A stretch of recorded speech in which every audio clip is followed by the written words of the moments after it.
The crystal towers of Zerion Prime reached into the purple sky like frozen lightning. Inside the largest tower, 12 different alien races sat around a floating table that hummed with energy. The air smelled of ozone and fear, though none of the council members would admit to being afraid of anything, especially not the young species from the third planet of an unremarkable yellow star. Council leader Zix Thala stood at the center of the room. Her ethereal body flickered between solid and transparent as emotions moved through her. The other council members watched her with their various eyes, sensors, and perception organs. Some had tentacles instead of arms. Others floated in small clouds of gas. A few looked almost human, but with skin that changed colors like mood rings. "The humans have gone too far," Zix Thala said, her voice carrying across the room without needing to travel through air. "In 50 short years since we made contact with them, they have caused nothing but problems. They refuse to follow our rules. They ask questions that should not be asked. They treat all species as equals when clearly some are meant to serve others." The representative from the Corvan Empire, a creature that looked like a walking tree, made of metal, clicked its branches together in agreement. "My traders report that humans will not accept the established trade rates. They insist on negotiating every deal as if they have equal standing with superior civilizations." "Worse than that," added the Velian delegate, a being of pure thought housed in a crystalline shell. "They have been teaching inferior species to read and write. They share technology freely. They act as if knowledge belongs to everyone." Zix Thala's form solidified as her anger grew stronger. "Most disturbing of all, they have begun to investigate the histories of species that are no longer with us. Dr. Kevin Walsh of their scientific community has been asking uncomfortable questions about why certain civilizations simply vanished from galactic records." A heavy silence fell over the council chamber. The 12 races that sat around the table were not just allies. They were survivors. Over the past 10,000 years, 43 other intelligent species had been deemed unsuitable for galactic civilization. Those species were now extinct, their worlds empty, their names erased from official records. The surviving 12 had learned to follow the rules, accept their assigned roles, and never question the natural order of galactic hierarchy. Humans were different. Humans did not seem to understand that some questions were not meant to be asked. Nexari Queen Speaker, a pale creature with too many joints in her arms, made a sound like breaking glass.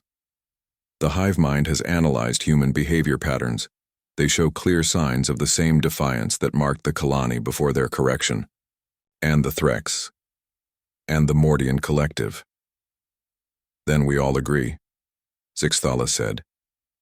"Humanity must be given the same choice we have offered to all species who refuse to accept galactic order. Join us properly or be removed." The vote was unanimous, as it always was when the council made these decisions. 12 races representing trillions of beings agreed that one small species on one small world needed to be taught their place in the universe. If they could not learn, they would be eliminated. 3 billion light-years away, Captain Jake Morrison stood on the bridge of the UES Defiant, humanity's first deep space exploration vessel. The ship was not impressive by galactic standards. It was built from Earth materials using Earth technology, which made it primitive compared to the crystal ships of the ethereals or the biomechanical vessels of the Nexari. But it was human, and that meant something to the crew who operated it.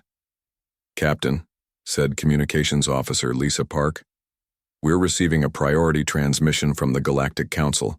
The signal is coming through on all frequencies." Jake nodded to her. "Put it through." The main screen flickered and Zix Thala's shifting form appeared. Her message was brief and direct, delivered in perfect English that somehow managed to sound condescending even through the translation matrix. "People of Earth," she said, "the Galactic Council has reviewed your species' behavior since first contact 50 years ago. We have concluded that humanity is not ready for full membership in galactic civilization. You have 6 standard months to make the following changes to your society. First, you must accept the established hierarchy that places your species in the servant class below the 12 council races. Second, you must cease all unauthorized research into galactic history. Third, you must surrender all colonies and deep space vessels to Council oversight. Fourth, you must submit your entire population to behavioral modification procedures that will make you more suitable for civilized society. The transmission continued, but Jake stopped listening. He had heard enough ultimatums in his military career to recognize one when it came. The alien was giving humanity a choice that was not really a choice at all. If you refuse these reasonable requirements, Zixthala concluded, the Council will be forced to take corrective action. You have 6 months to comply. This message will not be repeated. The screen went dark. Jake looked around his bridge at the faces of his crew. They were all thinking the same thing he was thinking, but Lieutenant Commander Sam Torres was the first to say it out loud. They want us to become slaves or die, he said. That about sums it up, Jake replied. He pressed the communications button that would connect him directly to Earth Command. This is Captain Morrison of the UES Defiant. Patch me through to Admiral Lisa Carter immediately. Priority Alpha. It took several minutes for the connection to Earth to establish. When Admiral Carter's face appeared on the screen, Jake could see that she had already received the same message. Jake, she said without preamble, how fast can you get back to Earth? We need every ship and every experienced crew member for an emergency session. President Maria Santos is calling together everyone who has dealt with alien contact. We can be there in 8 days if we push the engines, Jake replied. Do it, Carter said. And Jake, start thinking about what we're really dealing with here. This isn't just about following their rules. Something tells me there's more to this story. Jake was already thinking the same thing. During his 3 years of deep space exploration, he had visited 17 different star systems that showed signs of previous intelligent life. Worlds with empty cities, abandoned space stations, and no living beings anywhere. The official, galactic records claimed these systems had never been inhabited, but the evidence suggested otherwise. Dr. Kevin Walsh had been collecting similar data from his position as Earth's leading xenobiologist. His research suggested that the galaxy had once been home to many more intelligent species than the current 13. Where had they all gone? As the UES Defiant began its journey back to Earth, Jake realized that humanity was about to find out the answer to that question. The 12 council races had not achieved their dominant position through superior evolution or natural selection. They had achieved it by eliminating everyone who refused to bow down. Now it was humanity's turn to make the same choice that 43 other species had faced. Submit to slavery or fight for freedom, knowing that no one had ever chosen to fight and survive to tell about it. The next 6 months would determine whether humanity would become the 44th extinct species or the first to break the pattern. 6 months later, the Zaphirian armada dropped out of hyperspace at the edge of the Sol system like a swarm of deadly jewels. Admiral Kethmore stood on the bridge of his flagship, the Eternal Storm, watching the primitive human star system spread out before him on tactical displays. 300 crystalline warships hung in perfect formation behind him, each one capable of turning a planet into molten glass with their advanced energy weapons. Kethmore had commanded fleets for 800 years. He had conquered 17 different star systems and eliminated 6 separate species that had refused to accept galactic order. His ships used weapons that could bend space itself, shields that operated in 11 dimensions, and targeting systems that could track a grain of sand from across a solar system. The humans had primitive rockets and chemical explosives. This would not even qualify as a proper battle.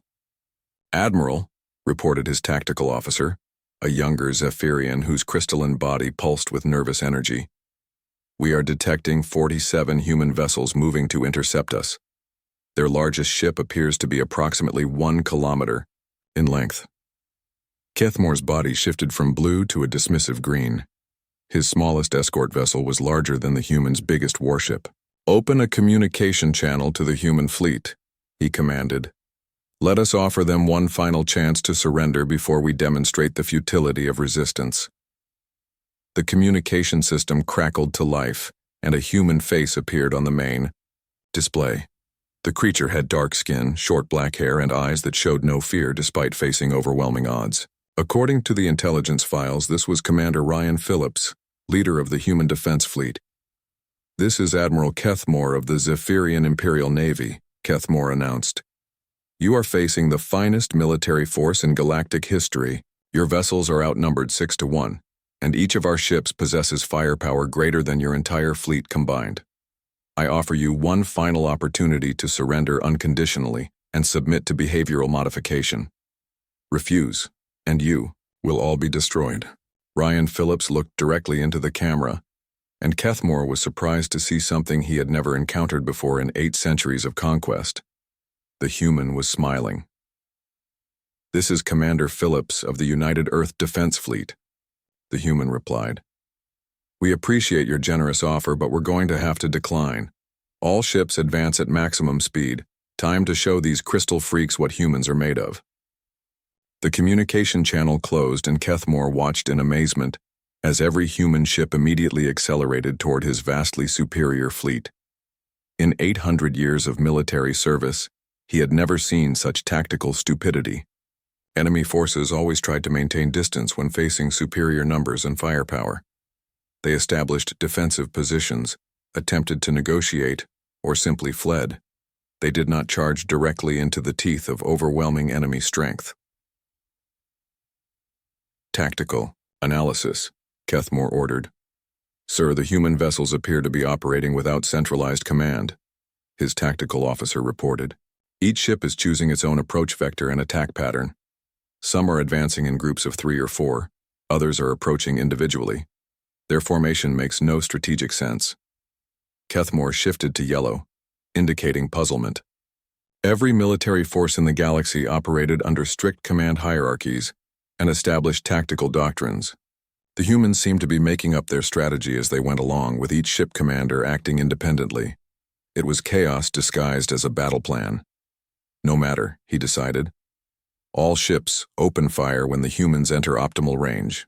This will be over quickly." The first exchange of fire lit up the void between the two fleets like a miniature star going nova. Zaphirian energy beams, each one containing enough power to level a city, lanced out toward the approaching human vessels. Most of the shots found their targets, and several human ships exploded in brilliant fireballs. But something was wrong. The humans were not behaving like any enemy force Kethmore had ever encountered. Instead of retreating when they took casualties, the human ships accelerated even faster. Instead of maintaining formation, they scattered in all directions, making targeting difficult. And most disturbing of all, some of the human vessels were deliberately ramming themselves into Zaphirian ships.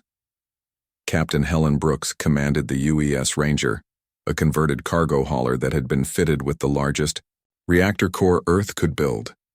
As Zaphirian energy beams tore through her ship's hull, she ordered her crew to abandon ship and escape pods, while she manually piloted the dying vessel toward the enemy flagship. "This is Captain Brooks to all human vessels," she broadcast on the general frequency. "The Ranger is critically damaged and reactor containment is failing. I'm taking this bucket of bolts directly into their command ship. Cover my approach." Kethmore watched in horror as the primitive human vessel, trailing atmosphere and debris, powered directly toward his flagship. His tactical officer was firing every available weapon at the approaching ship, but the human captain seemed to be steering around the worst of the damage, keeping her vessel intact just long enough to complete her suicide run. "All power to forward shields," Kethmore commanded. "Prepare for impact." The UES Ranger struck the Eternal Storm's forward hangar bay at nearly 1,000 kilometers per hour. The impact itself would not have been sufficient to damage a proper Zaphirian warship, but Captain Brooks had overloaded her ship's reactor core before impact. The explosion that followed vaporized half of the Eternal Storm and sent shockwaves through the crystalline hull that shattered critical systems throughout the ship. But the humans were not finished with their unconventional tactics. While Kethmore's fleet was still reeling from the suicide attack, small human vessels began attaching themselves to the hulls of Zaphirian ships like parasites. These were not weapons or bombs, but boarding craft filled with human soldiers. Lieutenant Colonel Steve Martinez kicked in the airlock door of the Zaphirian cruiser Starlight Harmony and led his Marines into the ship's corridors. The Zaphirians had not fought a boarding action in over 3,000 years. Their ships were designed for elegant space battles between civilized opponents, not for brutal close-quarters combat in narrow corridors. Steve's Marines moved through the ship like a force of nature.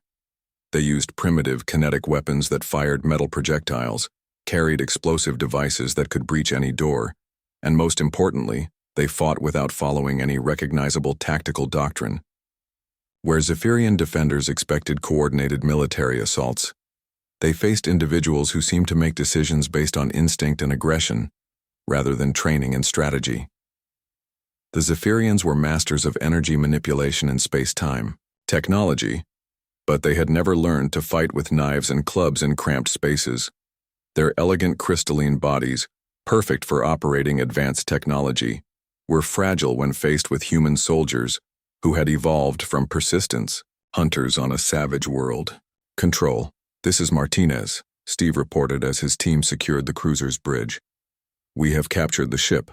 The Zaphirian crew has surrendered, and we are downloading their tactical databases. These crystal heads have never seen anything like human close combat tactics." Similar reports were coming in from boarding actions throughout the Zaphirian fleet. Human soldiers were capturing ship after ship, not through superior technology or numbers, but through sheer unpredictability and willingness to engage in the kind of primitive combat that civilized galactic races had abandoned millennia ago. Admiral Kethmore, commanding his fleet from the partially destroyed Eternal Storm, began to understand that he was facing something unprecedented in galactic military history. The humans were not fighting like a proper military force. They were fighting like wild animals, using tactics that no civilized species would consider acceptable. His energy weapons, designed to engage enemy vessels at long range in accordance with established rules of warfare, were useless against human ships that deliberately closed to point-blank range. His defensive formations, perfected over centuries of conventional battles, could not adapt to human vessels that attacked from random directions without coordination or predictable patterns. "Admiral," his tactical officer reported, his crystalline form flickering with panic, "we have lost 63 vessels to boarding actions, 47 to ramming attacks, and 31 to conventional weapons fire. The humans appear to be adapting their tactics in real time, using captured Zaphirian technology against our own ships." Kethmore's body shifted to deep red, indicating extreme distress. In 800 years of military service, he had never lost more than a handful of ships in any single engagement. Now he was watching his entire fleet being systematically destroyed by a force that should have been eliminated in the first few minutes of battle. The human vessels continued their chaotic assault, striking from every angle and using tactics that seemed to change from moment to moment. Some human ships had modified their weapons with captured Zaphirian technology, creating hybrid systems that operated in ways no Zaphirian engineer had ever imagined. Other human vessels had abandoned their weapons entirely, instead using their ships as guided missiles to ram critical systems on Zaphirian vessels. The news of the Zaphirian Armada's complete destruction spread through galactic communication networks like wildfire. In council chambers across 12 different worlds, alien leaders struggled to understand how 300 of the galaxy's most advanced warships had been eliminated by a primitive species using chemical rockets and metal projectiles. Queen Commander Vex Hera of the Nexari Collective received the battle reports while floating in her biomechanical command sphere above the hive world of Nexus Prime. Unlike the other council races, the Nexari did not rely on individual genius or advanced technology for their military superiority. They were a hive-minded species, 2 billion individuals connected by quantum-entangled neural networks that allowed perfect coordination between every soldier, ship, and weapon system. Where the Zaphirians had failed through overconfidence in their technology, the Nexari would succeed through overwhelming numbers and flawless tactical coordination. No force in galactic history had ever defeated a properly organized Nexari swarm. "The hive mind has analyzed all available data from the Zaphirian engagement," announced Vex Hera to her assembled war leaders. Her voice resonated through the biomechanical structures of the command chamber, carrying the combined thoughts of billions of connected minds. The humans achieved victory through chaotic tactics and unpredictable behavior patterns. The Zaphirians were defeated because they expected conventional military responses. Sub-Commander Kex Thul, a pale creature with too many joints in his elongated limbs, pulsed agreement through the hive mind network. The humans appear to operate without central command structure. Each vessel acted independently, making tactical decisions without coordination with other units. Such chaos should result in defeat, yet somehow produced victory. Chaos is the enemy of order, Vexhara replied. But chaos cannot stand against perfect organization. We will bring 7,000 ships and 2 billion soldiers. The humans may be unpredictable, but they cannot overcome numbers of this magnitude. The Nexari war fleet that assembled above Nexus Prime was the largest military force ever created by a single species. 7,000 biomechanical vessels, each one grown rather than built, each one connected to every other ship through the quantum neural network that linked all Nexari minds. The fleet moved as a single organism, capable of responding to threats and adapting tactics at the speed of thought. When the Nexari armada dropped out of hyperspace at the edge of the Sol system, they came not in formation, but as a living cloud of ships that shifted and moved like a school of metallic fish. Every vessel was in perfect communication with every other vessel, creating a coordination level that no other species could match. General Amy Rodriguez watched the approaching fleet from her command center on Luna. Earth's moon had been converted into a massive military installation following the Zaphirian attack, with weapon systems, communication arrays, and defensive positions covering every square kilometer of the lunar surface. Tactical assessment, Amy ordered her staff. 7,000 ships, General, reported Colonel Dan Cooper, her senior intelligence officer. Each vessel appears to be approximately 2 kilometers in length, with biomechanical construction that makes damage assessment difficult. They're moving in a coordinated pattern that changes every few seconds.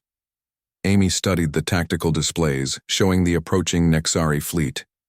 Unlike the rigid formations used by the Zaphirans, the Nexari moved like a living thing, constantly shifting and adapting their positions. It was beautiful in a terrifying way, like watching a predator stalking its prey. They're expecting us to fight them the same way we fought the Zaphirans, Amy realized. Chaotic tactics, independent ship actions, unpredictable strategies. But if they're adapted to counter chaos, maybe what we need is something different. She activated the communication system that connected her to every human military commander in the solar system. This is General Rodriguez. All units prepare to implement Protocol Chaos, but this time we're going to do it backwards. Protocol Chaos had been humanity's response to superior alien technology, abandon conventional tactics and fight unpredictably. But the Nexari were expecting unpredictability. They had evolved to counter it. Captain Joe Turner commanded the UES Vengeance, one of 50 human vessels that had survived the Zaphirian engagement and been refitted with captured alien technology. His ship now carried energy weapons that could punch through crystalline armor and shield generators that operated in multiple dimensions. All ships, this is Turner, he broadcast on the fleet frequency. New orders from General Rodriguez. We're going to fight these bugs exactly the way they don't expect us to fight them. Form up in standard battle formation and advance according to the manual.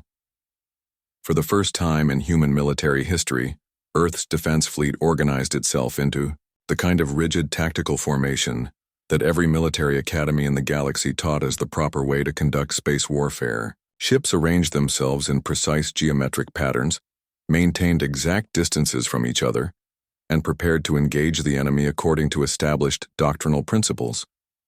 The Nexari hive mind detected the human formation change immediately. Queen Commander Vexhara felt the collective confusion of 2 billion linked minds as they processed this unexpected development. The humans are organizing, Sub-Commander Kexthol reported through the neural network. They have abandoned their chaotic tactics and adopted standard galactic military formations. Impossible, Vexhara replied. The hive mind analysis indicates that humans lack the neural connectivity required for proper tactical coordination. They should not be capable of maintaining military formation under combat stress. But the tactical displays showed clearly that the human fleet was advancing in perfect order, each ship maintaining its assigned position, each weapon system synchronized with the overall battle plan. It was exactly the kind of coordinated military response that the Nexari had evolved to defeat. The engagement began with both fleets firing at maximum range according to established galactic warfare protocols. Nexari bioships launched living projectiles that could track targets and adapt to defensive measures. Human vessels responded with captured Zaphirian energy beams and kinetic projectiles fired in carefully calculated patterns. For the first time in the war, the battle looked like a proper military engagement between two organized forces. Ships maintained formation, commanders issued orders through established channels, and tactical decisions were made according to strategic doctrine rather than individual inspiration. The Nexari hive mind began to relax as familiar patterns emerged. This was the kind of warfare they had been designed to win. Their perfect coordination would gradually overwhelm the humans' inferior numbers and technology. Then Captain Joe Turner's ship broke formation and began broadcasting surrender signals, while simultaneously laying mines in the approach vector where Nexari vessels would pass. When they moved to accept the surrender, the hive mind detected the surrender broadcast and immediately began adapting formation to capture the surrendering human vessel. But the surrender was false, and when the Nexari ships entered the mined area, their biomechanical hulls were torn apart by explosions. Deception tactic, Vexhera announced through the network. The humans are attempting to confuse our response patterns through false information. But even as the hive mind adapted, to counter the deception, other human ships began implementing their own individual tactics. Some continued fighting in formation, others broke away to attack independently, and a few began ramming maneuvers similar to those used against the Zaphirans. The Nexari hive mind, evolved for perfect coordination and predictable enemy behavior, began experiencing something it had never encountered before: processing errors. The quantum neural network that connected every Nexari soldier and ship was designed to handle consistent information and coordinated responses. When faced with human tactics that constantly shifted between order and chaos, between cooperation and independence, the network began to malfunction. Sergeant Lisa Morgan led human ground forces on Mars, where the Nexari had attempted their first planetary invasion. The biomechanical landing craft that descended from orbit carried perfectly coordinated assault troops, each one linked to the hive mind and capable of responding instantly to battlefield changes. But the human defenders used a tactic that no Nexari war planner had anticipated. They fought without coordination. Each human unit operated independently, making tactical decisions based on local conditions rather than overall strategy. Some units advanced when others retreated, some used heavy weapons while others relied on stealth, and a few abandoned conventional tactics entirely to engage in close-quarters combat. The Nexari soldiers, dependent on hive mind guidance for every decision, could not adapt to opponents who changed their behavior from moment to moment without central command. When human tactics shifted unexpectedly, the biomechanical soldiers experienced brief delays while the hive mind calculated appropriate responses. Those delays were fatal in combat situations where reaction time could mean the difference between life and death. Dr. Carl Johnson, working in his laboratory beneath Luna's surface, had been monitoring Nexari communication frequencies since their fleet entered the solar system. In the crystalline archives of Eternal Prime, High Archon Mordeth studied the battle reports from the Zaphirian and Nexari defeats with growing concern. The Eternal Assembly was the oldest civilization in the galaxy, having existed for 50,000 years before most other species had even discovered fire. They had seen the rise and fall of countless civilizations, guided the development of galactic society, and eliminated threats to order with surgical precision.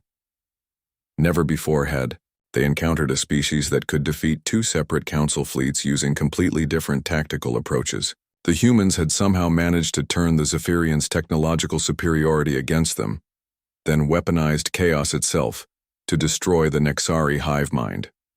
It suggested a level of adaptability that bordered on the impossible. Mordeth's ancient form, sustained by technology that manipulated the fundamental forces of reality, flickered between dimensions as he contemplated the problem. The Eternal Assembly did not rely on simple military might like the Zaphirians, nor on numerical superiority like the Nexari. They commanded forces that could bend space-time itself, manipulate probability, and rewrite the physical laws that governed reality. "Prepare the reality fleet," he commanded his subordinates. 50 vessels will be sufficient. We shall demonstrate to these humans why the Eternal Assembly has guided galactic civilization for 50 millennia. The ships that emerged from the dimensional gates above Eternal Prime were marvels of technology so advanced they seemed to violate natural law. Each vessel existed partially outside normal spacetime, protected by shields that operated in parallel dimensions and armed with weapons that could strike targets before being fired. The reality fleet could manipulate causality itself, ensuring that their attacks would hit while enemy weapons would miss. Captain Nick Thompson stood on the bridge of the UES Relentless, humanity's newest warship built from salvaged Zaphirian technology and powered by adapted Nexari biomechanical systems. The ship was a hybrid of human engineering and alien science, representing everything humanity had learned from their previous victories. "Contact," reported sensor operator Beth Williams. 50 vessels dropping out of what looks like dimensional space, Captain. These readings don't make sense. The ships appear to be existing in multiple dimensions simultaneously. Nick studied the tactical display, trying to understand what he was seeing. The enemy vessels seemed to flicker in and out of reality, sometimes solid, sometimes transparent, sometimes appearing to be in several different locations at the same time. "Communications," he ordered. "Try to establish contact with the lead vessel." The response came immediately, but not through normal communication channels. High Archon Mordith's voice seemed to emanate from the very walls of the ship, bypassing all technological systems to speak directly into the minds of the human crew. "I am High Archon Mordith of the Eternal Assembly," the ancient voice announced. "You have defeated younger civilizations through crude tactics and primitive cunning.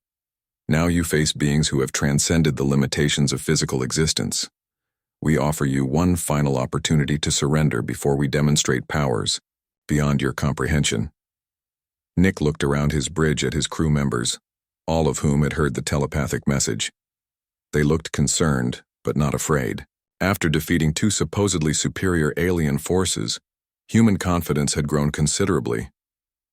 "This is Captain Thompson of the UES Relentless," Nick replied, speaking aloud since he had no telepathic abilities. "We appreciate your generous offer, but we're going to have to decline again.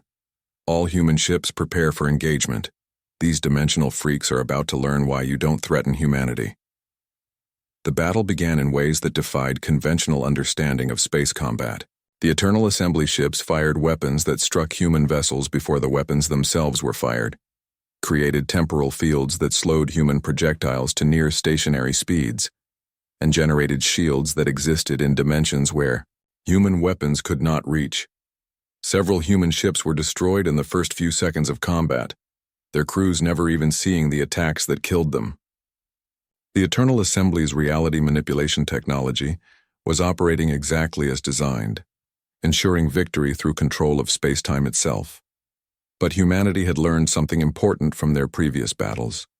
Superior technology could be turned into a weakness if the enemy became too dependent on it. Colonel Mary Phillips led a desperate boarding mission against an Eternal Assembly vessel, using a small human craft that had been modified with captured dimensional technology. Her team managed to penetrate the enemy ship's reality-distorted hull and found themselves in corridors that seemed to stretch into infinity, rooms that were larger inside than outside, and gravity fields that pointed in directions that did not exist. But they also found something unexpected.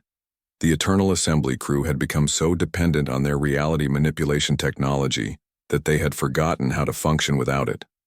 "This is Colonel Phillips reporting from inside an enemy vessel," she broadcast to the human fleet. "These ancient aliens have spent so long using their advanced technology that they've lost all practical skills. Their ship systems are incredibly sophisticated, but they don't know how to perform basic maintenance or repairs without automated assistance." Engineer Ben Crawford, working frantically in the UES Relentless's engineering section, began analyzing the captured data from Phillips's boarding mission. The Eternal Assembly's technology was indeed incredibly advanced, but it was also completely predictable. Every system operated according to precise mathematical formulas.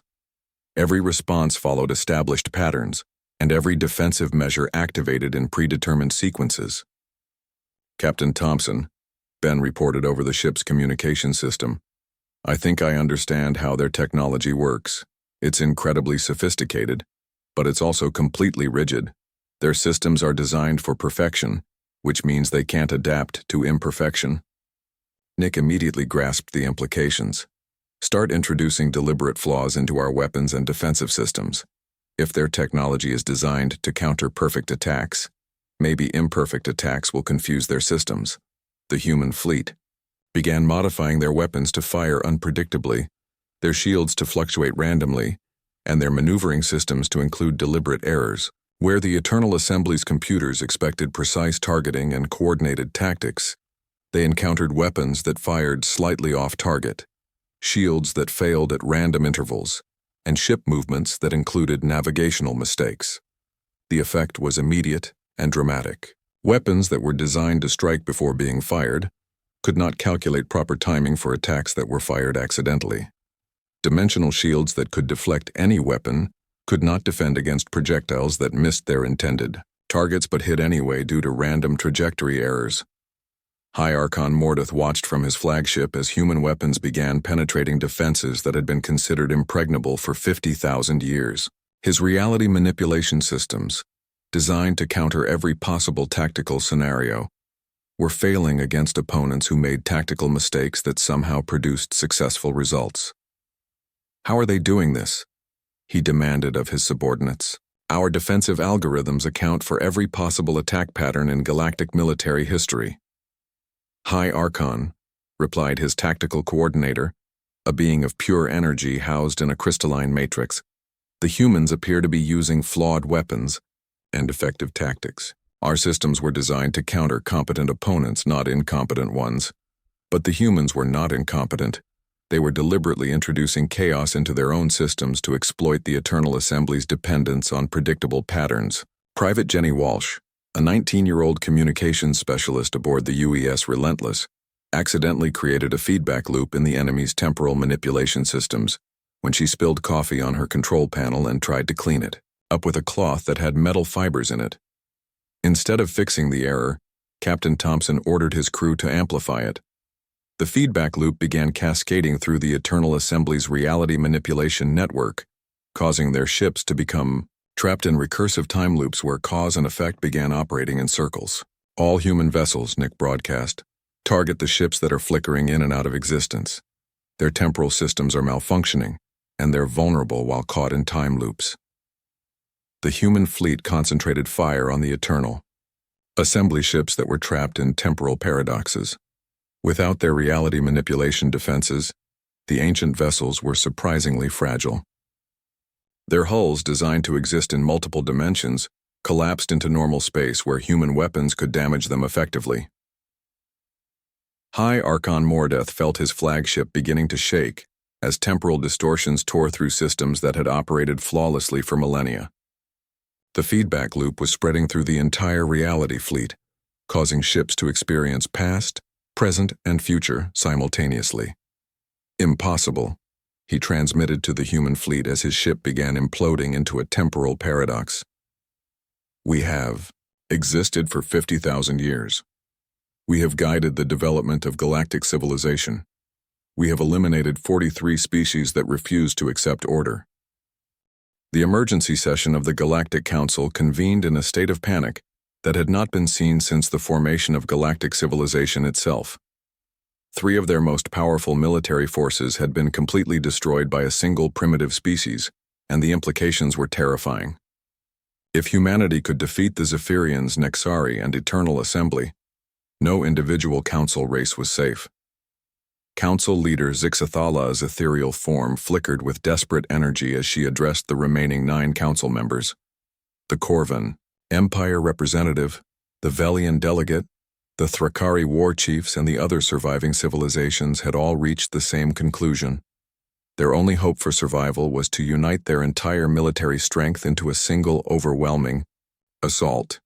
"The humans have proven more dangerous than any species in galactic history," Zixthala announced to the assembled representatives. They have demonstrated the ability to turn our greatest strengths into weaknesses, to adapt their tactics in ways that our military systems cannot predict or counter, or, if we allow them to continue existing, they will eventually threaten every established civilization in the galaxy. The Corvan representative, its metallic branches clicking with agitation, transmitted its agreement through the Council's communication network. My analysis indicates that humans represent an evolutionary anomaly. They possess technological adaptability combined with tactical unpredictability. No other species has demonstrated this combination of traits. More disturbing, added the Velian delegate, its crystalline thought matrix pulsing with concern. The humans appear to be learning from each engagement. Their technology improved significantly between the Zaphirian and Nexari battles, and their tactical sophistication increased again during their engagement with the Eternal Assembly. Zixthala's form solidified as her determination grew stronger. Then we must act before they become even more dangerous. I propose that we combine the military forces of all 9 remaining Council civilizations into a single fleet.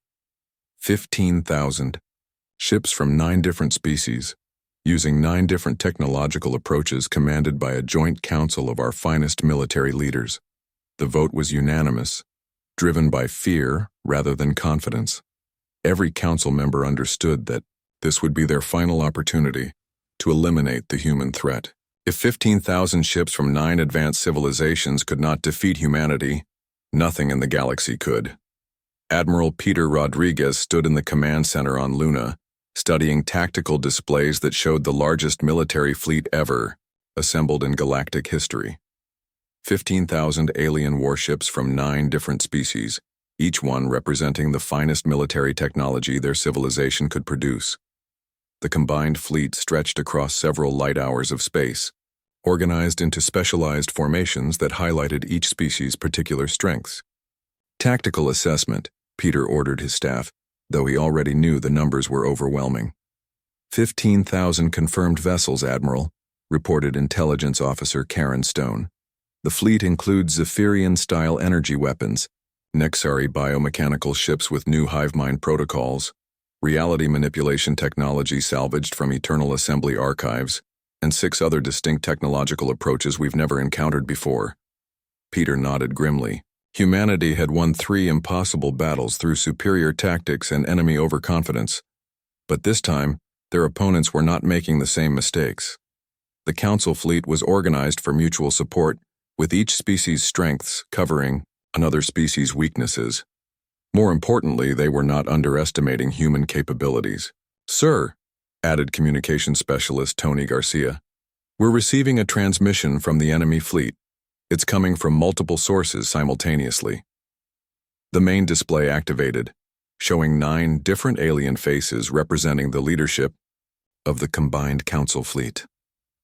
Council leader Zixthala spoke for all of them, her voice carrying the weight of desperation disguised as authority. People of Earth, she announced, you face the combined military might of 9 galactic civilizations. 15,000 ships representing technologies developed over millions of years of advancement. You have won battles against individual Council fleets through luck and primitive cunning, but you cannot defeat the united strength of galactic civilization itself. The transmission continued, but Peter had heard enough ultimatums to recognize the fear behind the words. The Galactic Council was not attacking from a position of strength. They were attacking from terror, bringing everything they had because they knew this was their only chance to stop humanity before it became unstoppable. Prepare all available ships for combat, Peter ordered, and patch me through to every human commander in the solar system. It's time to show the galaxy what happens when you threaten humanity's freedom. The final battle began with the Council fleet approaching in a formation that represented the ultimate expression of galactic military doctrine.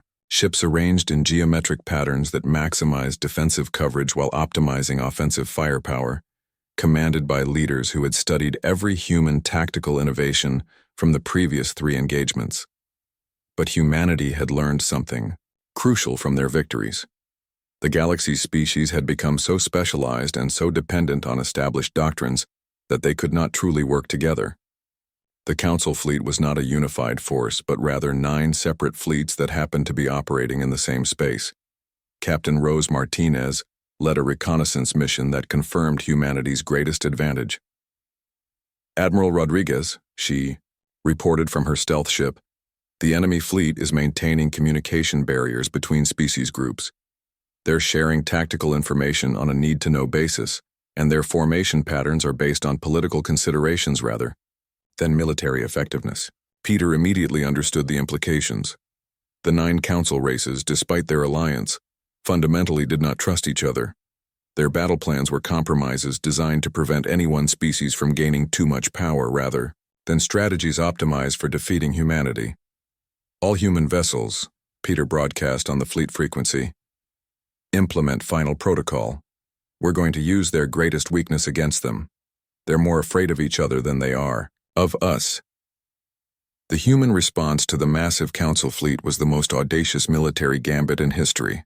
Instead of organizing for defense or retreat, every human ship began broadcasting fake surrender signals while simultaneously transmitting false intelligence about secret alliances between different human factions. Lieutenant Commander Paul Anderson led his small squadron directly into the center of the council formation, broadcasting a message on all alien frequencies. "This is the Terran Independence Movement. We are prepared to surrender and provide intelligence about Earth's defensive positions in exchange for favorable treatment under galactic law." The effect was immediate, and exactly what human strategists had hoped for. The 9 council races, already suspicious of each other's motives, began interpreting the human communications as evidence of betrayal within their own alliance. Zaphirian commanders wondered if the Nexari had secretly negotiated with human factions, while Corvan leaders questioned whether the Velians were planning to claim exclusive rights to Earth's technology. Dr. Susan Clark, monitoring the battle from Earth's surface, watched as the greatest military alliance in galactic history began destroying itself through mistrust and paranoia. "Admiral Rodriguez," she reported, "enemy fleet cohesion is breaking down.